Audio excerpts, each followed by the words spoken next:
prito ng bayaw. Aw, aw, yaw. Nang tikman ang lahat, abay masarap kahit si Kapitan. Pero biglang dumating si kumparing Jun. Sabi niya, yan ang aso ko nung nakaraang Lunes. Ay naku, si kumare talaga, hindi raw alam, basta't masaya.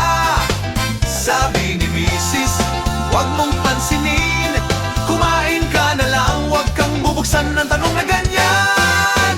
Kaldereta, kaldereta, sarap pero medyo kakaiba. Kaldereta, kaldereta, baka aso o baka ba. Kinabukasan sa kanto, kumalat ang balita na si kumare raw ay chef sa probinsya. Pero sa katotohanan na aking nalaman, siya pala'y nagluluto lang ng kung anong madaanan. Kaldereta, kaldereta, misteryo sa bawat kutsara. Kaldereta, kaldereta, kahit takot, ubos pa rin talaga. Ngayon sa baryo, may bagong kasabihan. Huwag kakain ang ulam ni kumare kahit saan. Kakaroon pag may pista na naman.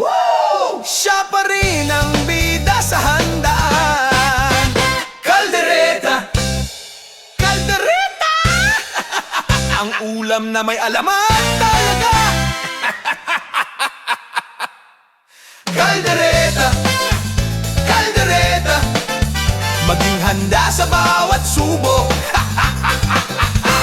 Ngayon tuwing may kainan, lahat nagdadasal, Panginoon, sana totoo naman tong karne sa plato namin. Pero kahit anong mangyari pa, si kumare laging bida sa baryo namin talaga.